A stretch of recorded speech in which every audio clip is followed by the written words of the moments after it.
ओम नमो भगवते वासुदेवाय। स्वागत है आप सभी का हमारे चैनल पर।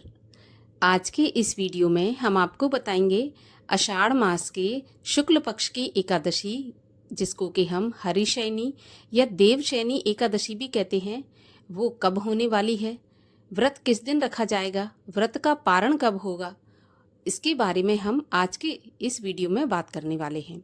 तो वीडियो बहुत महत्वपूर्ण है, अंत तक देखिए। अगर वीडियो आपको अच्छा लगे तो लाइक अवश्य करिए, क्योंकि आपके लाइक से भी हमें पता चलता है कि आपको हमारा वीडियो पसंद आ रहा है। और अगर ये जानकारी आपको उपयोगी लगे तो शेयर करिए, साथ में कमेंट में हरे कृष्ण लिखना बिल्कुल मत भूलिए। तो चलिए शुरू करते हैं आज का वीडियो। तो देखिए, हमारे हिंदू धर्म में एकादशी व्रत को सर्वश्रेष्ठ व्रत माना जाता है। मोक्ष प्रदाता व्रत एकादशी को माना जाता है। 2 एकादशी महीने में आती हैं, एक कृष्ण पक्ष की और एक शुक्ल पक्ष की। आषाढ़ मास के शुक्ल पक्ष की एकादशी बहुत ही महत्वपूर्ण एकादशी है, क्योंकि ये हरिशयनी या देवशयनी एकादशी है।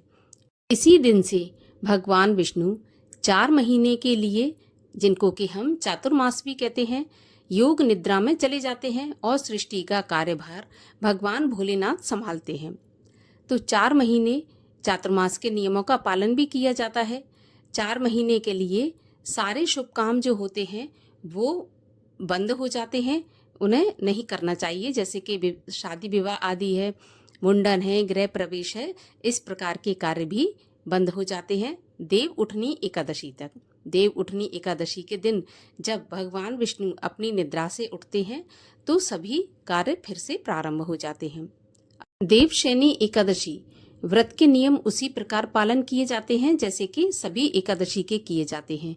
एकादशी के व्रत के नियम 3 दिन पालन किए जाते हैं, दशमी, एकादशी और द्वादशी। दशमी के दिन से ही हमें अन्न का और नमक का त्याग कर देना चाहिए, अर्थात सूर्यास्त के बाद में अन्न और नमक का सेवन नहीं करना चाहिए। रात्रि में मुख शुद्धि करने के बाद पूर्ण रूप से ब्रह्मचर्य का पालन करना चाहिए।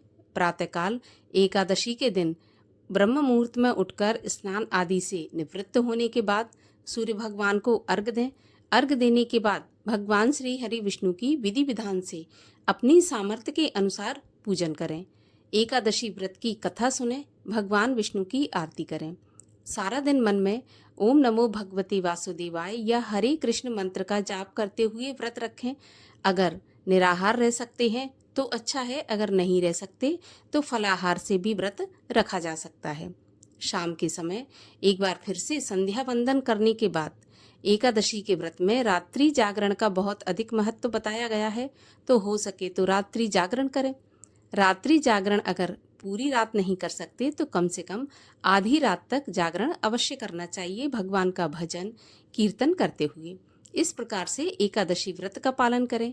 अगले दिन द्वादशी के दिन व्रत का पारण करना चाहिए और पारण सही समय पर किया जाना चाहिए। अगर पारण सही समय पर नहीं होता तो आपने जो 2 दिन नियम पालन किए हैं वो भी आपके व्यर्थ चले जाते हैं। तो व्रत का पारण सही मुहूर्त पर करना चाहिए। पारण करने से पहले किसी ब्राह्मण को घर बुलाकर भोजन कराएं। अगर इतनी जल्दी आप भोजन नहीं करा सकते या किसी ब्राह्मण को आप घर पर नहीं बुला सकते तो एक ब्राह्मण के भोजन की सामग्री आप अलग निकाल दें, जिसको कि सीधा कहते हैं, और साथ में उसमें दक्षिणा भी डालें। सीधा में आपको आटा, दाल, चावल, घी, शक्कर, दही, दूध, जो भी आप अपनी सामर्थ्य के अनुसार रखना चाहते हैं रखें, साथ में पानी भी रखें। इस प्रकार से दान दक्षिणा देने के बाद ही आपको अपने व्रत का पारण करना चाहिए। पारण तुलसी दल से, गंगा जल से, दूध से, ध्यान रहे चाय या कॉफ़ी से व्रत का पारण ना करें। प्याज लहसुन युक्त भोजन से भी व्रत का पारण ना करें। शुद्ध एवं सात्विक भोजन से ही व्रत का पारण करना चाहिए। अगर आपका अगले दिन कोई व्रत है तो आप फल से भी व्रत का पारण कर सकते हैं। इसके अलावा आपको तुलसी पत्र भी एकादशी के पहले ही तोड़ लेना चाहिए, क्योंकि भगवान विष्णु को तुलसी पत्र अवश्य चढ़ाया जाता है और एकादशी और द्वादशी के दिन तुलसी पत्र नहीं तोड़ना चाहिए। तो इस प्रकार से आप एकादशी व्रत के नियम का पालन करें। और आइए अब हम जान लेते हैं कि एकादशी तिथि कब प्रारंभ होगी, कब समाप्त होगी और व्रत किस दिन रखा जाएगा। तो देखिए, देवशयनी एकादशी का प्रारंभ हो जाएगा 5 जुलाई शनिवार की शाम 6:58 से और एकादशी तिथि की समाप्ति होगी 6 जुलाई रविवार की रात्रि 9:14 पर। तो एकादशी का व्रत उदया तिथि में रखा जाता है और उदया तिथि में एकादशी हमें 6 जुलाई रविवार के दिन प्राप्त हो रही है। इसी दिन सभी भक्तजन, चाहे वो स्मार्त हो या वैष्णव जन हो, 6 जुलाई को ही व्रत का पालन करेंगे। 6 जुलाई को एकादशी या देवशयनी एकादशी व्रत रखा जाएगा। पारण का मुहूर्त रहेगा 7 जुलाई सोमवार के दिन सुबह 5:29 से 8:16 तक। इसी बीच में आप अपने व्रत का पारण अवश्य करें।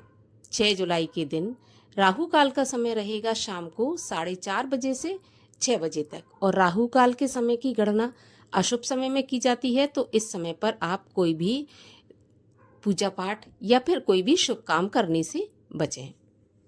तो आशा करती हूँ वीडियो आपके लिए उपयोगी होगा। अगर अच्छा लगे तो लाइक शेयर करके चैनल को भी सब्सक्राइब करके बेल आइकन पर क्लिक अवश्य कर लीजिए। साथ ही हमारे चैनल पर देवशयनी एकादशी की कथा भी सुनाई जाएगी, तो वो भी अवश्य सुनिए।